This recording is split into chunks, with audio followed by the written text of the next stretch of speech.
പ്രിയപ്പെട്ട പ്രേക്ഷകർ, ഈ വീഡിയോ നിങ്ങൾ മാക്സിമം ഷെയർ ചെയ്യണം. കാരണം ഈ കാണുന്ന തന്തയില്ലാത്തവനെ ഇതിനകത്ത് ഒരുത്തൻ കസേര വെച്ചൊരു പാവപ്പെട്ട ഒരു മനുഷ്യനെ ഉപദ്രവിക്കുന്നുണ്ട്. അത് അവൻ്റെയൊക്കെ തന്തയുടെ പ്രായമുള്ള ഒരുത്തനെയാണ് ഉപദ്രവിക്കുന്നത്. അത് എവിടെയോ കൊല്ലം ജില്ലയിൽ എവിടെയോ നടന്ന ഒരു ഗാനമേള സമയത്ത് പൊതുവേ ആളുകൾ ഇങ്ങനെ അല്പം ഡാൻസ് കളിക്കുകയൊക്കെ ചെയ്യും.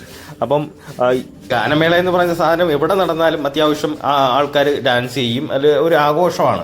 അങ്ങനെയാണ് പാടുന്നവർക്കും അത് കാണുമ്പോഴാണ് കൂടുതൽ അവർക്ക് ഒരു എനർജി കിട്ടുന്നത്. അതുപോലെ തന്നെയാണ് ആസ്വദിക്കാൻ വരുന്നവർ പല രീതിയിൽ ആസ്വദിക്കും. ഒരു അല്പമൊക്കെ മദ്യപിച്ചിട്ട് വന്നിരുന്നാലും ആർക്കും ശല്യം ഉണ്ടാക്കാതെയാണ് അവർ സംസാരിക്കുന്നതും അല്ലെങ്കിൽ ഡാൻസ് കളിക്കുന്നതൊക്കെ. പക്ഷേ ഈ തന്തയില്ലാത്തവൻ കാണിച്ചത് ഒരു തന്തയുടെ പ്രായമുള്ള അവരുടെ നിനക്കൊക്കെ കഴിവുള്ളവർ, അത് നിൻ്റെയൊക്കെ തരത്തിനൊത്തുള്ളവന്മാരുടെ അടുത്ത് കാണിച്ചു കഴിഞ്ഞാൽ ഉണ്ടല്ലോ പുടുക്കിടിച്ച് മേളിൽ കയറ്റും. ഏതായാലും ഇമ്മാതിരി തെണ്ടിത്തരം കാണിച്ചത് വളരെ മോശമായിപ്പോയി. ഏതായാലും വീഡിയോ നിങ്ങൾ മാക്സിമം ഒന്ന് ഷെയർ ചെയ്യണം കേട്ടോ. ഈ കാണുന്ന ഈ കസേര വെച്ച് അടിക്കുന്ന ഈ നാറിയ ജനങ്ങളൊന്ന് കാണട്ടെ. ഇവൻ എവിടെ ആയാലും ഇവനെതിരെ പോലീസ് കേസെടുക്കണം കേട്ടോ. ശരിക്കും പറഞ്ഞു കഴിഞ്ഞാൽ ഒരു മനുഷ്യൻ്റെ മൂക്കാണ്, അദ്ദേഹത്തിൻ്റെ മുഖത്തേക്കാണ് ഒരു കസേര വെച്ച് അവൻ ആഞ്ഞടിക്കുന്നത് കേട്ടോ.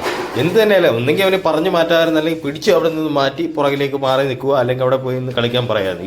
ഇത് ശരിക്കും പറയാൻ തന്തയില്ലാത്തവരെന്ന് തന്നെ പറയണം കേട്ടോ. അത്രയ്ക്ക് മോശമായൊരു പരിപാടിയാണ് കാണിച്ചിരിക്കുന്നത്. അതാ സ്വന്തം തന്തയുടെ പ്രായമെങ്കിലും കാണൂട്ടോ ആ മനുഷ്യന്. ആ തിരിച്ചടിക്കാൻ കഴിവില്ലാത്തവൻ്റെ അടുത്ത് നിന്ന് ഈമാതിരി പരിപാടി കാണിക്കുന്ന തന്തയില്ലാത്തവനെ നീ അങ്ങനെ തന്നെ നിന്നെ വിളിക്കത്തുള്ളൂ. അത് വളരെ മോശമായി പോയി എന്ന് മാത്രമേ പറയാനുള്ളൂ കേട്ടോ. ഗാനമേളയൊക്കെ നടത്തുന്നതെന്ന് പറഞ്ഞാൽ ഒരു അല്പം ആഘോഷിക്കാനൊക്കെ വേണ്ടിയാണ് പലരും ഗാനമേളയൊക്കെ നടത്തുന്നതും.